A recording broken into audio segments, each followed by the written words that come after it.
जी बिस्मिल्लाहिर्रहमानिर्रहीम, अस्सलाम वालेकुम। Welcome to Al Farooq academy. I am doctor Ubaidur Rahman. और 10th क्लास की बायोलॉजी के अंदर हमने चैप्टर नंबर 14 रिप्रोडक्शन स्टार्ट किया हुआ है और उसके दो लेक्चर्स हमने पढ़ लिए हैं। 14.1 जो हमारा फर्स्ट लेक्चर था उसमें हमने methods of asexual reproduction start किया था चैप्टर को। और उसमें हमने चार methods, binary fission, fragmentation, spore formation और बडिंग, ये चार मेथड डिस्कस किए थे। 14.2 के अंदर हमारे जो दो छोटे छोटे से टॉपिक्स रह गए थे, एक पार्थिनोजेनेसिस और एक ब्लू बॉक्स है मल्टीपल फिशन, उसको डिस्कस किया था। ये दोनों ही बहुत इंपॉर्टेंट शॉर्ट क्वेश्चंस है, मल्टीपल फिशन और पार्थिनोजेनेसिस। और जो बाकी के मेथड्स हैं उनमें से मल्टीपल टाइम्स बोर्ड में लॉन्ग क्वेश्चन आया हुआ है कि इनमें से कोई से 3 लिख दें, कोई से 4 लिख दें, कोई से 2 लिख दें, जो कि लॉन्ग क्वेश्चंस में आए हुए हैं और इनमें से एमसीक्यूज भी काफी बनते हैं। अब हम नेक्स्ट टॉपिक पे शिफ्ट होते हैं जो कि रिप्रोडक्शन इन प्लांट्स है। प्लांट्स में हम रिप्रोडक्शन देखने लगेंगे वो किस तरह से होती है। जो रिप्रोडक्शन है प्लांट्स में वो दो तरह की है, एक है सेक्सुअल रिप्रोडक्शन और एक है एसेक्सुअल रिप्रोडक्शन। जो सेक्सुअल रिप्रोडक्शन है वो हम नेक्स्ट देखेंगे, उससे पहले हम एसेक्सुअल रिप्रोडक्शन प्लांट्स में देखेंगे। और जो एसेक्सुअल रिप्रोडक्शन है प्लांट्स में उसको हम बोलते हैं वेजिटेटिव प्रोपगेशन इन प्लांट्स। क्या बोलते हैं? Vegetative propagation in plants. Vegetative propagation क्यों बोलते हैं? इसलिए बोलते हैं क्योंकि प्लांट्स के पास जो पार्ट्स हैं, बॉडी पार्ट्स हैं उनके, उनको हमने दो पार्ट्स में डिवाइड कर लिया, दो हिस्सों में डिवाइड कर लिया है। एक है रिप्रोडक्टिव पार्ट्स और एक है non reproductive parts. Reproductive parts ऐसे पार्ट्स हैं जो कि डायरेक्ट सेक्सुअल रिप्रोडक्शन के अंदर हिस्सा लेते हैं, रोल प्ले करते हैं। और जो डायरेक्ट पार्ट प्लांट का सेक्सुअल रिप्रोडक्शन में रोल प्ले करता है वो प्लांट के फ्लावर्स हैं, कि पोलन ग्रेन्स उड़े, स्टिग्मा पे गिरे, पोलिनेशन हुई, वो सारी बात आगे हम पढ़ेंगे सेक्सुअल रिप्रोडक्शन इन प्लांट्स के अंदर।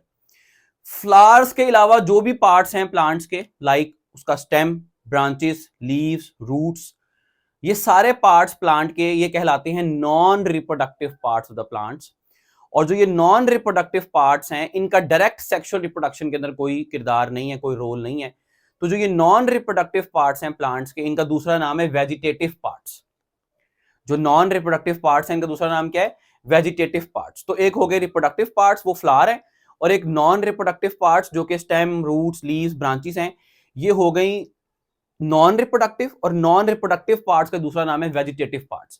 तो अगर हम नॉन रिप्रोडक्टिव पार्ट्स को इस्तेमाल करते हुए, यानी फ्लावर्स के अलावा किसी पार्ट को इस्तेमाल करते हुए, स्टेम को, लीव्स को, रूट्स को इस्तेमाल करते हुए प्लांट्स की नेक्स्ट जनरेशन ले आते हैं और प्लांट्स के नंबर में इजाफा कर देते हैं, increase in number is reproduction. तो अगर हम प्लांट्स के नंबर में इजाफा कर देते हैं बगैर रिप्रोडक्टिव पार्ट्स को इस्तेमाल करते हुए, वेजिटेटिव पार्ट्स को इस्तेमाल करते हुए रिप्रोडक्शन कर देते हैं, तो इस तरह की प्लांट्स के फैलने को, इस तरह के प्लांट्स के फैलाव को, इस तरह की प्लांट्स की आबादी आने को, नेक्स्ट जनरेशन आने को हम बोलेंगे वेजिटेटिव प्रोपगेशन। क्यों वेजिटेटिव प्रोपगेशन बोल रहे हैं? क्योंकि वेजिटेटिव पार्ट्स को इस्तेमाल किया है। प्रोपगेट करने का मतलब होता है फैलना, तो यहां पर प्रोपगेशन का मतलब है ग्रो करना, यानी नेक्स्ट जनरेशन हम ले आए हैं। तो वेजिटेटिव प्रोपगेशन इन प्लांट्स ये हम पढ़ने लगे हैं। और जो वेजिटेटिव प्रोपगेशन है ये दो तरह की है। कुछ प्लांट्स ऐसे हैं जो कि नेचुरली वेजिटेटिव प्रोपगेशन करते हैं और खुद ब खुद करते हैं और नेचुरली करते हैं, और हमारा कोई खास किरदार नहीं है उसके अंदर, वो वेजिटेटिव प्रोपगेशन कर रहे हैं और हम उनसे नई फसलें उनकी जो है ना उगा रहे हैं। मगर कुछ तरीकेकार हमने खुद से आर्टिफिशियल मेथड्स निकालनी है वेजिटेटिव प्रोपगेशन कराने के, तो उसको बोलेंगे आर्टिफिशियल वेजिटेटिव प्रोपगेशन। और जो प्लांट्स कुदरती तौर पे नेचुरली वेजिटेटिव प्रोपगेशन कर रहे हैं उनको हम बोलेंगे नेचुरल वेजिटेटिव प्रोपगेशन। तो पहले हम नेचुरल डिस्कस करेंगे, उसके बाद फिर हम आर्टिफिशियल वेजिटेटिव प्रोपगेशन डिस्कस करेंगे। नेचुरल वेजिटेटिव प्रोपगेशन जो हम डिस्कस करने लगे हैं, तो मैंने आपको बताया कि हमने वेजिटेटिव पार्ट्स को इस्तेमाल करना है। वेजिटेटिव पार्ट्स के जरिए नेक्स्ट जनरेशन आएगी, और वेजिटेटिव पार्ट्स में स्टेम, रूट्स, लीव्स कोई भी इंक्लूडेड है। लेकिन ये 6 मेथड्स हमने जो नेचुरल वेजिटेटिव प्रोपगेशन के पढ़ने हैं, इनमें से 5 जो मेथड्स हैं उनमें स्टेम ही है जो कि नए नेक्स्ट जनरेशन को प्रोड्यूस करवा रहा है। स्टेम ही है जिनसे नेक्स्ट जनरेशन आ रही है। जो एक आखिरी हम पढ़ेंगे सिर्फ वो लीव्स के जरिए है, बाकी 5 के 5 ये क्या है? स्टेम्स हैं। और जो ये स्टेम्स हैं ये सारे के सारे अंडरग्राउंड स्टेम्स हैं। अब आप कहेंगे सर स्टेम तो वो ऊपर हमें नजर आता है, बड़ा दरख्त का तना तो ऊपर होता है, लेकिन कुछ प्लांट्स ऐसे हैं जिनमें स्टेम है वो अंडरग्राउंड होता है, जेरे जमीन होता है, सॉइल के अंदर होता है। और ऐसा स्टेम जो जमीन के नीचे होता है, जेरे जमीन होता है, ऐसे स्टेम को बोलते हैं राइजोम। क्या बोलते हैं? Rhizome, RHIZOME, rhizome. और ये जो अंडरग्राउंड स्टेम है, तो ऑब्वियस ही बात है वो अंडरग्राउंड है, तो उस अंडरग्राउंड स्टेम को जमीन में एंकर करने के लिए और वाटर और मिनरल्स को एब्जॉर्प्शन कराने के लिए कुछ रूट्स भी चाहिए होंगी। वो ऐसी रूट्स जो कि इस अंडरग्राउंड स्टेम से निकलेंगी, ऐसी रूट्स को बोलते हैं एडवेंटिशियस रूट्स। क्या बोलते हैं? Adventitious roots. कि मैंने लिखा हुआ यहां पे एडवेंटिशियस रूट्स। जो भी अंडरग्राउंड स्टेम्स हैं उनको क्या बोलते हैं? राइजोम्स। लेकिन अब बात यह है कि ये सारे अंडरग्राउंड स्टेम्स हैं, लेकिन सबको तो राइजोम नहीं कह रहे। एक का नाम है बल्ब्स, एक का नाम है कॉर्म्स, एक का नाम है राइजोम, एक का नाम है स्टेम ट्यूबर, एक का नाम है सकर्स। तो इसका मतलब ये कि जो इतने सारे डिफरेंट नाम रख दिए, तो ये क्यों नाम रख दिया? आप तो कह रहे हैं सर अंडरग्राउंड स्टेम सारे राइजोम है। हाँ, अंडरग्राउंड स्टेम राइजोम है, लेकिन हमने उनकी स्ट्रक्चर को, शेप को देखते हुए इन अंडरग्राउंड स्टेम्स के डिफरेंट डिफरेंट नाम रख दिए, राइजोम से चेंज करके डिफरेंट नाम रख दिए हैं। वो हमने बारी बारी डिस्कस करना है। जो पहला जो हम पढ़ने लगे हैं, अच्छा, इस हर ग्रुप का ना एक मॉडल प्लांट होगा, जो हर ग्रुप की बहुत सारी एग्जांपल्स हैं जो कि इस तरह से वेजिटेटिव प्रोपगेशन करती होगी, लेकिन हर ग्रुप का एक मॉडल प्लांट है, उसको आपने ज़हन में ले आना है, आपको फिर बात क्लियर होना शुरू हो जाएगी। लो जी, जो पहला हमारा ग्रुप लिखा हुआ है दैट इज बल्ब्स। जो ये बल्ब है ना, जैसे ही बल्ब की बात आपके ज़हन में आएगी ना, आपने अनियन को कंसिडर कर लेना। अनियन सबने देखा है, प्याज सबने देखा है। प्याज को जब हम छीलते हैं तो प्याज के ऊपर जो है ना वो छिलका जो है ना उसका बड़ा ड्राई ड्राई सा छिलका होता है, उनको बोलते हैं स्केल लीव्स। वो जब उतारते हैं तो उसके अंदर से फ्लैशी लीव्स निकलते हैं। फ्लैशी लीव्स इसलिए कह रहे हैं क्योंकि वो जूसी होते हैं, जब उनको काटते हैं तो उसमें से पानी निकलता है, वो पानी फिर आपकी आंखों में से भी पानी निकलवाता है और आपको जो है ना आंसू आ जाते हैं। तो जब अनियंस का नाम कंसिडर करेंगे तो आप बल्ब, अब बल्ब सोच लिया आपने, अनियन सोच लिया, अब हम यहाँ पे अनियन को पढ़ने लगे हैं, बल्ब को पढ़ने लगे हैं कि ये कैसा है और इससे किस तरह से वेजिटेटिव प्रोपगेशन होगी। बल्ब्स कैसे हैं? दे आर शॉर्ट, छोटे छोटे, अनियन कोई इतना बड़ा तो नहीं होता, छोटे छोटे ही होते हैं। अंडरग्राउंड स्टेम्स हैं, सारे अंडरग्राउंड स्टेम्स, तो आपने लिखना तो है ना। They are short underground stems, छोटे छोटे अंडरग्राउंड स्टेम्स हैं। Surrounded by thick fleshy leaves, इनके इर्द गिर्द क्या है? थिक फ्लैशी लीव्स हैं। हाँ, तो वो हम देखते हैं पत्ते ऐसे ऐसे ऐसे, मैं यहाँ पर भी आपको इस पिक्चर में इमेज भी शो कर दूंगा कि देखें सारे किस तरह से फ्लैशी लीव्स हैं जो कि इसके इर्द के अराउंड इर्द गिर्द अरेंज्ड हैं। तो ऊपर से हमने जो उतारे थे वो स्केल लीव्स थे, वो ड्राई थे, लेकिन उसके बाद जो लीव्स हैं वो जूसी हैं, उसके अंदर से पानी निकलता है और जब हम उसको काटते हैं तो हमारी आंखों से भी पानी निकलता है, उनको बोल रहे हैं फ्लैशी लीव्स। तो they are short underground stems surrounded by thick, मोटे मोटे हैं, फ्लैशी लीव्स। इन फ्लैशी लीव्स के अंदर क्या है? इन फ्लैशी लीव्स के अंदर फूड स्टोर्ड है। Surrounded by thick fleshy leaves which contain stored food, इसमें ना फूड स्टोर्ड है। फूड क्या किस काम आएगी वो मैं आपको बताता हूँ। अब जब हम अनियन को काट के देखें, जिस तरह यहाँ पर इमेज में नजर आ रहा है, तो इसमें मल्टीपल लेयर्स बनी हुई हैं। इसके नीचे जब हम देखेंगे इसकी बेस पर, तो जब आप इसकी बेस पे देखते हैं, और आप वैसे भी जो आपने अनियन देखा है तो उसकी बेस पर ब्लैक छोटा सा गोल सा दायरा होता है और उसके नीचे छोटी छोटी सी रूट्स निकली हुई होती हैं। वो जो रूट्स उसके नीचे से निकली हुई है ना, दे आर एडवेंटिशियस रूट्स। अब जब हम उसको देखेंगे ना, वो जो अनियन का नीचे वाला हिस्सा है that is known as the base of the bulb, वो उसकी बेस है। किसी भी चीज का जो निचला हिस्सा होता है उसकी बेस होती है। अब बेस ऑफ बल्ब के नीचे अगर हम देखें, under the base of bulb there are adventitious roots. Adventitious roots हैं, इन एडवेंटिशियस रूट से नीचे रूट्स बनेंगी। And top of the base, इसी बेस के ऊपर है बेस का पार्ट, या बेस को समझो दो पार्ट्स में डिवाइड कर लिया, बेस का नीचे वाला पार्ट और बेस का ऊपर वाला पार्ट। जो बेस का नीचे वाला पार्ट है उसमें से रूट निकलेंगी, और जो बेस का ऊपर वाला पार्ट है उसमें बड है, उस बड से नई शूट्स निकलेंगी। अब अनियन आपने देखा है, अनियन शूट्स वाला अनियन देखा आपने, उसको बोलते हैं हरी प्याज, कुछ लोग बोलते हैं हरा प्याज, पंजाबी में बोलते हैं भूखा वाला प्याज है। अब वो बड़ा अच्छा होता है, उसके अंदर से उसकी जो स्टेम होती है उसको काटते हैं और फिर स्टेम्स को भी काटते हैं और वो फिर पकौड़ों में डालते हैं, बेसन बड़े बड़े जबरदस्त पकौड़े बनते हैं। तो वो जो प्लांट्स उसके ऊपर लीव्स ग्रो किए हुए हैं ना, वो असल में हुआ क्या कि अनियन के अंदर से ही बड नया निकला और उससे नया पौधा आ गया। तो यानी आप एक अनियन लें, उसको जमीन में बो दें, मिट्टी के अंदर बो दें, उससे क्या होगा कि जो उसके नीचे वाला बेस है बल्ब, अंडर द बेस, उससे एडवेंटिशियस रूट्स निकल आएंगी और उसकी टॉप से शूट्स निकल आएंगी और उससे एक नया प्लांट आ जाएगा। तो जो अनियन है वो अंडरग्राउंड स्टेम था, उससे आप नेक्स्ट जनरेशन ले आए, उसकी फ्लावर्स का इस्तेमाल नहीं किया, सेक्सुअल रिप्रोडक्शन का इस्तेमाल नहीं किया, ए सेक्सुअल रिप्रोडक्शन की, नेक्स्ट जनरेशन आ गई। This is vegetative propagation. Bulb, vegetative propagation by bulbs. Bulb क्या है? बल्ब्स जब हम बात करेंगे हमें अनियंस फौरन ज़हन में आ जाने चाहिए। इसके अलावा भी दो एग्जांपल्स आपने याद रखनी है, ट्यूलिप्स एंड लिलीज, लेकिन अनियंस कभी नहीं भूलना। Bulbs by onions, they are short underground stems surrounded by thick fleshy leaves, मोटे फ्लैशी लीव्स हैं। इनके अंदर फूड स्टोर्ड है। फूड क्यों स्टोर है? ताकि जब वो प्लांट उसमें से नई शूट्स और रूट्स ग्रो करें तो उसको ग्रो करने के लिए एनर्जी नहीं चाहिए, उसको ग्रो करने के लिए न्यूट्रिशन नहीं चाहिए। वो न्यूट्रिशन कहां से आएगी? वो न्यूट्रिशन जो इस लीव्स में स्टोर्ड थी फूड, उससे मिलेगी उनको। ठीक हो गया? तो ये था vegetative propagation by bulbs. Next अब हम चलते हैं कॉर्म्स की तरफ। कॉर्म्स क्या है? कॉर्म जब वर्ड आप पढ़ेंगे तो कॉर्म सुनते साथ ही आपने याद ले आना है, ज़हन में ले आना है डशीन अरवी को। डशीन क्या? अरवी। अरवी खाते हैं हम लोग, जो कि आलू की तरह की है लेकिन लंबी लंबी होती है और जब इसका शोरबा भी पकता है अरवी गोश्त, अरवी चिकन आप लोगों ने खाया होगा, बड़ा कॉमन है। अरवी का नाम डशीन भी है और ये तो कॉमन नेम है इंग्लिश में, इसका नाम है कोलोकेशिया। तो एक तरफ नीचे लिखा हुआ है उसने कॉर्म ऑफ कोलोकेशिया डायग्राम के अंदर, और ऊपर उसने टेक्स्ट में लिखा हुआ है डशीन। दोनों बातें एक ही हैं। इसका नाम है अरवी। और दूसरी इसकी एग्जांपल है गार्लिक लहसन। तो अरवी को लेके चलते हैं, अरवी को समझना है गौर से। अरवी कैसी है? ये भी आलू की तरह अंडरग्राउंड है, स्टेम है, शॉर्ट है। क्या लिखा हुआ है? Short Solan underground stem. Solan है, थोड़ी फूली भी है, सूजी भी है, और कुछ गोल होती हैं, कुछ लंबी होती हैं, कुछ डिफरेंट शेप्स की होती हैं। अंडरग्राउंड है, सोलन है, अंडरग्राउंड है, स्टेम्स है, शॉर्ट है। क्या करती हैं? फूड स्टोर है। फूड तो स्टोर होगी ना, अगर फूड स्टोर नहीं होगी तो जो नेक्स्ट प्लांट निकलेगा वो कैसे निकलेगा? वो नेक्स्ट प्लांट को ग्रो करने के लिए, शूट्स को ग्रो करने के लिए उसमें से एनर्जी नहीं चाहिए, उसमें से न्यूट्रिशन नहीं चाहिए, और फूड स्टोर्ड है तभी तो हम उनको खाते हैं। अगर उनमें फूड नहीं है, उनमें स्टार्च नहीं है या कुछ भी खाने की चीज नहीं है, तो हम उनको क्यों खाएंगे? उनमें फूड स्टोर है तभी तो खाते हैं।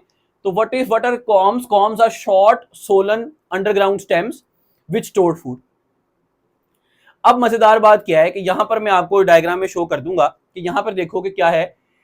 जो कॉर्म है उस कॉर्म के टॉप पे बड्स लगेंगे, उन बड्स से शूट निकल आएंगे, और कॉर्म के नीचे से रूट्स निकली होंगी। ऑब्वियस ही बात है, वो जो रूट्स निकली होंगी वो यहां पे आपको नजर आ रहा है डायग्राम में।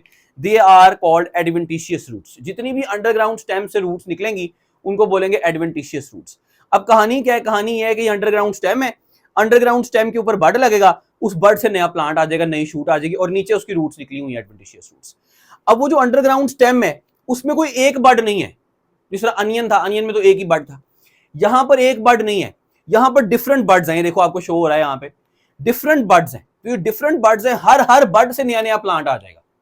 तो अगर आपने एक अरवी बोई है, एक अरवी जमीन के नीचे डाली है, उससे आपको 5-6 पौधे नए मिल सकते हैं। तो this is vegetative propagation by corms. Short underground swollen stems हैं, फूड स्टोर है, बर्ड्स प्रोड्यूस होंगे कॉर्म के ऊपर, उससे नई शूट्स निकल आएंगी।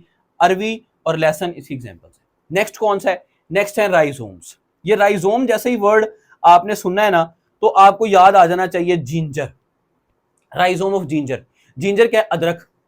अब अदरक सबने देखा है, विंगा चिब्बा सा, इरेगुलर सी शेप सा, yellow yellow golden brown colour का, ड्राई से ऊपर स्केल लीव्स नजर आ रहे होते हैं, उसके ऊपर से डिफरेंट कलर की लाइंस भी नजर आ रही होती हैं, हाथ पे हल्की इरिटेशन भी शुरू हो जाती है अक्सर काटने के बाद लोगों को। तो राइजोम ऑफ जिंजर। और दूसरी एग्जांपल कौन है? फर्न्स। अब ये फर्न्स क्या है ये आगे बता दूंगा, एक्सप्लेन कर दूंगा फिर कभी, बस नाम याद कर लो अभी फिलहाल। फर्न्स, जिंजर, अदरक, जिंजर हो गया अदरक, और फर्न्स बाद में एग्जांपल एक्सप्लेन कर दूंगा। राइजोम ऑफ जिंजर ये क्या है? ये भी अंडरग्राउंड स्टेम्स है, ये भी सोलन है, ये भी अंडरग्राउंड स्टेम्स है। बस बुक वाला क्या कह रहा है? They are horizontal underground stems. ऐसे फैल रहे हैं जमीन के अंदर, वर्टिकली नहीं फैल रहे। बल्ब यूं था, डशीन भी ऐसे हॉरिजॉन्टली होती है वैसे तो, लेकिन अब बुक वाले का लिखने का है, किसी में उसने उसको शॉर्ट लिख दिया है, किसी में उसने सोलन लिख दिया है, किसी ने हॉरिजॉन्टल लिख दिया है। बल्ब में कहता है शॉर्ट है, यहाँ पे कहता है सोलन है, शॉर्ट भी है सोलन भी है, यहाँ पे कहता है हॉरिजॉन्टल है। तो जो वो कह रहा है वही हमने याद रख लेना है कि they are horizontal underground stems. लेकिन इनके ऊपर क्या है? बड़े ड्राई से इसके ऊपर जो है ना वो लगे हुए हैं, इस तरह लगता है कोई पेपर सा लगा हुआ है उसके ऊपर, वो उसके में उसके स्केल लीव्स है। इस तरह अनियन के स्केल लीव्स थे, इसके भी स्केल लीव्स हैं। They are horizontal underground stems with scale leaves. ठीक है। अब उन स्केल लीव्स के ऊपर क्या नजर आएंगे आपको? उन स्केल लीव्स के ऊपर जगह जगह पर आपको स्पॉट्स नजर आएंगे, लाइंस नजर आएंगी, जगह जगह पे स्पॉट्स नजर आएंगे, एनलार्ज्ड पोर्शन नजर आएंगे। वो जो स्पॉट्स नजर आ रहे हैं उन स्पॉट्स को बोलते हैं नोड्स। क्या बोलते हैं? नोड्स। ये जो नोड्स हैं असल में ये बड्स हैं। ये जो नोड्स हैं असल में ये क्या है? बड्स। इन बड्स की अपर सरफेस से शूट्स डेवलप होंगी और बर्ड्स की लोअर सरफेस से रूट्स डेवलप होंगी। यानी समझे कि एक अदरक था, जिस तरह यहाँ पे डायग्राम में आपको शो कर देता हूं, ये अदरक है, अदरक के ऊपर ये लाइंस लगी हुई हैं और ये स्पॉट्स बने हुए हैं। तो ये स्पॉट्स बने हुए हैं, इन स्पॉट्स को बोलते हैं नोड्स। इन नोड्स के अंदर लगेंगे बड के ऊपर से शूट निकलेगी, नीचे से रूट निकलेगी। Horizontal underground stems with scale leaves are called rhizomes. There are enlarged portions on the rhizomes, they are called nodes. From nodes buds develop, from the upper surface of the buds shoots emerge, and from the lower surface of the buds adventitious roots develop. समझ आ गई? ऊपर से shoots निकलेंगी, नीचे से roots निकलेंगी, नया plant आ गया नया प्लांट। ये है राइजोम जिंजर। नेक्स्ट जो हमारा लिखा हुआ है वो लिखा हुआ है स्टेम ट्यूबर। जैसे ही वर्ड हम स्टेम ट्यूबर का पढ़ें या सुने तो फौरन हमें आलू याद आ जाना चाहिए, पोटैटो, जो हमारा पोटैटो है आलू, वो फौरन याद आ जाना चाहिए। ये किस तरीके से करता है वेजिटेटिव प्रोपगेशन, ये किस तरीके से करता है। अब इसके हम जिक्र में क्या लिखेंगे, हैं ये भी अंडरग्राउंड स्टेम्स, ठीक है, लेकिन इसमें बुक वाला क्या कह रहा है, दे आर एनलार्ज्ड पोर्शंस, बड़े बड़े बड़े हुए हैं, फूले हुए हैं, सोलन है, कहने का अंदाज है, सोलन भी कह सकते हो, फूला हुआ भी कह सकते हो, एनलार्ज्ड भी कह सकते हो, मर्जी है। A large portion of underground stems, bracket में लिखा हुआ है यहाँ पे राइजोम, जो कि मैंने यहाँ नहीं लिखा, तो मैंने आपको बताया सारे अंडरग्राउंड स्टेम्स को राइजोम ही कहते हैं, लेकिन उनकी शेप और स्ट्रक्चर और डिफरेंट वैरायटी की वजह से हमने डिफरेंट डिफरेंट नाम रख दिए। तो जो ये अंडरग्राउंड स्टेम है ये भी राइजोम ही है, लेकिन ये राइजोम से बिल्कुल मुख्तलिफ हो गया और ज्यादा फूल गया, ज्यादा सूज गया। आलू मोटे होते हैं, आलू ज्यादा फूले भी होते हैं, तो इसलिए हमने कह दिया there enlarged portions of underground stems, ठीक है। अब अगर हमने आलू देखा हो तो आलू जो जरा पुराना आलू होता है ना, उस आलू के ऊपर जगह जगह पर ऐसे ऐसे आपको डिप्रेशन नजर आते हैं, जिस तरह मैं आपको इमेज में आपको यहाँ शो करूंगा, छोटे छोटे से ना डिप्रेशन नजर आते हैं इस तरह से। आलू जिस तरह ये बना देता हूं मैं, यहाँ पे बना भी देता हूँ, ये एक अगर आलू है तो उस आलू के ऊपर ना हमें इस तरह से छोटी छोटी यूं ऐसे ऐसे नजर आते हैं, ये तो छोटे छोटे नजर आ रहे हैं ना, दीज आर कॉल्ड आईज। ये आलू की क्या कहलाती हैं, आंखें, दीज आर आईज, क्योंकि आईज की तरह की डिप्रेशन है, पुराने वक्तों में नाम इसका पड़ गया आईज। ये जो आईज है ना, असल में ये इसके बर्ड्स है, असल में इसके बर्ड है। तो इसमें जितनी भी आईज हैं, आप आलू को मट्टी में दबा दें, जो जो आई होगी उसमें बर्ड है, उस बर्ड से नई शूट्स निकलेंगे और नया पोटैटो प्लांट आ जाएगा। And large portions of underground stem containing tiny aggregation of buds, buds की छोटी छोटी बारीक बारीक एग्रीगेशंस, गुच्छे हैं, क्लस्टर्स हैं, एक्यूमुलेशंस हैं, बर्ड्स इकट्ठे हुए हैं, एग्रीगेशंस बनाई हुई हैं। जो बर्ड्स हैं, जो टाइनी बर्ड्स हैं, एग्रीगेशंस हैं, उनका नाम क्या, आईज। ये जो आईज हैं असल में ये बर्ड्स हैं। Each bud give rise to the new shoot, ऊपर से शूट नीचे से root, each give rise to the new shoot and root. Examples क्या याद रखनी है, potatoes and yams. Yams mean शकरकंदी, ठीक है, कुछ लोग इसको स्वीट पोटैटो भी कह देते हैं। पोटैटोज एंड जैम्स क्या होगा, लार्ज पोर्शंस है अंडरग्राउंड स्टेम्स के, उनके ऊपर छोटी छोटी टाइनी एग्रीगेशंस हैं बर्ड्स की। ये जो बर्ड्स हैं इनको बोलते हैं आईज। असल में ये जो आईज हैं ये बर्ड्स ही, इन बर्ड से नया शूट निकलेगी और नीचे से रूट्स निकलेगी। बर्ड बर्ड क्या होती है, बर्ड वो होती है, जिस तरह आपने देखा होगा कोई भी नया फूल लगता है तो वो फूल पहले ऐसे बंद होता है, उसकी कली होती है, कोई पत्ता होता है वो भी पहले ऐसे रोल हुआ होता है, बंद होता है, फिर उसके बाद वो आहिस्ता आहिस्ता खुलता है और खिलता है। वो जो छोटी चीज पहले लगती है ना, जो अभी नई चीज अभी उससे बनेगी, उसको बोलते हैं बड। इसी तरीके से ये जो लगी हुई है छोटी छोटी छोटी, जिनसे अभी नई शूट्स आएंगी और रूट्स आएंगी, इनको भी क्या बोलेंगे हम, बड, ठीक हो गया। सक्कर्स इस पे आ जाएंगे, ये बड़ा आसान है, लेकिन ये थोड़ा इनसे डिफरेंट है, ये जरा इनसे डिफरेंट है। ये कैसा है, ये भी अंडरग्राउंड स्टेम है, लेकिन अब ये ना तो शॉर्ट है, ना सोलन है, ना लार्ज है, ये कुछ भी नहीं है। ये इनका क्या हिसाब है, they are lateral stems close to ground level, यानी ये समझें कि ये जमीन का लेवल है, जमीन के साथ साथ ये चल रहे हैं ऐसे नीचे। ये सॉइल थी, ये सॉइल थी ब्लैक वाली, और ये रेड वाला जो है ना इसका स्टेम है, अंडरग्राउंड स्टेम है जो कि सॉइल के साथ साथ चल रहा है। जो चीज साथ हो ना उसको बोलते हैं लैटरल। लैटरल स्टेम है, साइड पे है, जमीन के नीचे है, close to the ground level, ये ग्राउंड है, ग्राउंड के साथ ही है। क्या करेंगे, ग्रोज अंडरग्राउंड, नीचे अंडरग्राउंड ग्रो करते रहेंगे, देन टर्न्स अप, और फिर एकदम से ऊपर आएंगे and give rise to the new plant. यानी देखो ये नीचे जा रहे थे, अंडरग्राउंड ग्रो करते करते एकदम ऊपर आए, नया ब्रांच आ गई, नया पौधा आ गया, फिर अंडरग्राउंड ग्रो करते करते नया प्लांट आ गया, फिर अंडरग्राउंड ग्रो करते करते नया प्लांट आ गया। तो ये भी एक नया प्लांट आ गया, इससे ये भी एक नया प्लांट आ गया, ये भी एक नया प्लांट आ गया। तो ये अंडरग्राउंड स्टेम है जो कि close to ground level spread कर रहा है, लैटरल साइड पे नीचे साथ साथ ग्रो कर रहा है जमीन के साथ साथ। थोड़ा सा डिस्टेंस ट्रेवल करने के बाद ऊपर को मुड़ जाएगा, थोड़ा सा डिस्टेंस ट्रेवल करने के बाद ऊपर को मुड़ जाएगा, फिर आगे जाई जाएगा, फिर ऊपर को मुड़ जाएगा, फिर आगे जाई जाएगा। It grows underground then turns up, underground grow करेगा फिर ऊपर को मुड़ जाएगा, और उससे क्या होगा, नया प्लांट आ जाएगा। इसकी एग्जांपल कौन है, इसकी एग्जांपल है मिंट, जो कि पुदीना हम खाते हैं, एंड क्रिसेंथेमम। क्रिसेंथेमम इस गुले दाऊदी, इसके बड़े प्यारे प्यारे फूल होते हैं, मैं यहाँ पे इमेज में आपको शो कर दूंगा, बड़े खूबसूरत फूल होते हैं, आप लोगों के घर में हम डेकोरेशन के तौर पे यूज करते हैं खूबसूरती को बढ़ाने के लिए। मिंट पुदीना सबने देखा हुआ है। क्रिसेंथेमम ये भी फूल आप देख लें, लैटरल स्टेम्स हैं, ग्राउंड लेवल के पास पास ग्रो करते हैं, अंडरग्राउंड ग्रो करते करते एकदम उनको सोचती है कि ओए हम जरा ऊपर जाते हैं, ऊपर जाएंगे नया प्लांट आ जाएगा, फिर नीचे नीचे ग्रो करते करते एकदम कहेंगे अच्छा ऊपर, फिर ऊपर चले जाए। तो कितने डिस्टेंस के बाद जाएंगे, कब आएंगे, ये हमें नहीं पता, लेकिन कभी भी ऊपर आ सकते हैं। जैसे वो ऊपर नया निकलेगा, नया पौधा आ जाएगा, नया प्लांट बन जाएगा। This is vegetative propagation by suckers. ये जो ऊपर को आया, this is called sucker, this time is called sucker. ठीक हो गया। लास्ट जो हमारा रह गया है दैट इज बाय लीव्स। ये जो लीव्स वाली वेजिटेटिव प्रोपगेशन है that is not very common, ये कॉमन नहीं है, इसीलिए आप लोगों ने देखी भी नहीं है। आप लोगों ने आलू देखा है, अरवी देखी है, प्याज देखा है, मिंट पुदीना देखा है, आपने ये सारे देखे हैं, लेकिन ये आपने लीव्स वाली बात नहीं देखी, इसलिए नहीं देखी क्योंकि it's very not very common. एक पौधा है जिसकी एग्जाम्पल है जो बुक में लिखी हुई है, इसके अलावा कोई है नहीं है मुझे नहीं पता, लेकिन एक पौधा है जिसका एग्जाम्पल बुक में लिखी हुई है, इसका नाम है ब्रायोफाइलम। ब्रायोफाइलम, ये जो ब्रायोफाइलम है इसकी इमेज में आपको यहाँ शो कर दूंगा। ब्रायोफाइलम को देखें, ये इसमें है क्या कि एक पत्ता है, बड़ा सारा पत्ता है, उसके मार्जिन के ऊपर बर्ड्स बने हुए हैं। देखें, बर्ड्स बने हुए हैं, और वो जो बर्ड्स हैं, वो जो बर्ड निकले हुए हैं वो भी पत्तों के बर्ड्स हैं। लीफ के ऊपर लीव्स ही लगे हुए हैं बर्ड्स की शक्ल में। जब ये पत्ता जमीन पे गिरेगा तो उसके जितने बर्ड्स हैं वो सारे नए प्लांट में ग्रो कर जाएंगे। फॉर एग्जाम्पल देखो कि ये एक, मैं यहाँ पे ड्रॉ कर देता हूँ, लिखा तो वहां हुआ लेकिन सेंटर में यहाँ ड्रॉ करता हूँ। ये फॉर एग्जाम्पल एक लीफ है, इस लीफ के ये मार्जिन हैं, उसके ऊपर ये एक बर्ड, ये दूसरा बर्ड, ये तीसरा बर्ड, ये चौथा बर्ड, इस तरह सारी तरफ ये बर्ड्स लगे हुए हैं। अब जैसे ये पत्ता नीचे गिरेगा जमीन में, मट्टी में, तो इस बर्ड से, हर बर्ड से नया प्लांट निकल आएगा। 1 2 3 4 5 जितने बर्ड्स होंगे उन सबसे नए प्लांट्स निकल आएंगे। This is vegetative propagation by leaves. क्योंकि यहाँ पे अब स्टेम तो इस्तेमाल नहीं हुआ, यहाँ पे क्या इस्तेमाल हुआ, लीफ।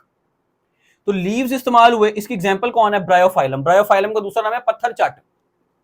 ये पंजाबी वाला नाम है, इंडिया के हिस्सों में नाम रखा गया इसका, पत्थर चट नाम। वो इसलिए नाम रखा गया बिकॉज इसके जो पत्ते थे, उन पत्तों का जो सूप था, यानी कह लो यखनी थी, that was prove to be effective against kidney stones. वो गुर्दे की पथरी को होने से बचाने के लिए, और अगर हो गई है तो उसको खत्म करने के लिए कारआमद साबित हुई। अभी है कि नहीं है, डॉक्टरों का तो आपको पता है, इस तरह की बातों पर यकीन नहीं होता। तो इस वजह से उसका नाम, इस पत्तों का क्या नाम पड़ गया, पौधे का नाम पड़ गया पत्थर चट, क्योंकि ये हमारी किडनी स्टोन्स को तोड़ती है, चाट जाती है, सफाया कर देती है। तो ब्रायोफाइलम लीव्स क्या करेंगे, इस इनके लीव्स के मार्जिन के ऊपर ही बर्ड्स बनेंगे। वो जो बर्ड्स होंगे वो भी लीव्स की तरह के ही होंगे, छोटे छोटे। जब ये पत्ता नीचे गिरेगा टूट के जमीन पे, तो वो हर बर्ड से नया प्लांट आ जाएगा। नॉट कॉमन है ब्रायोफाइलम, पत्थर चट एग्जाम्पल है। फ्लैशी लीव्स हैं, इसको भी फ्लैशी कह रहे हैं क्योंकि उसके ऊपर बहुत सारे जो है ना वो एडवेंटिशियस बर्ड्स लगे हुए हैं। इसके ऊपर एडवेंटिशियस बर्ड्स निकलेंगे मार्जिन के ऊपर, जैसे ही पत्ता गिरेगा बर्ड से नया पौधा आ जाएगा। ठीक है, तो ये हमारी थी natural vegetative propagation. Natural vegetative propagation के बाद है आर्टिफिशियल वेजिटेटिव प्रोपगेशन, और आर्टिफिशियल वेजिटेटिव प्रोपगेशन के बाद है एडवांटेजेस और डिसएडवांटेजेस ऑफ वेजिटेटिव प्रोपगेशन। तो ये दो टॉपिक्स हमारे हैं अभी, और मजीद रहते हैं इस वेजिटेटिव प्रोपगेशन के ऊपर। तो अभी फिलहाल इतना ही रखते हैं। उम्मीद है कि आप लोगों को बात समझ में आ गई होगी। अगर बात समझ में आ गई है तो चैनल को सब्सक्राइब करें, अपने फ्रेंड्स के साथ शेयर करें, वीडियो को लाइक कर दें, और अंटिल नेक्स्ट टाइम, अल्लाह हाफिज़।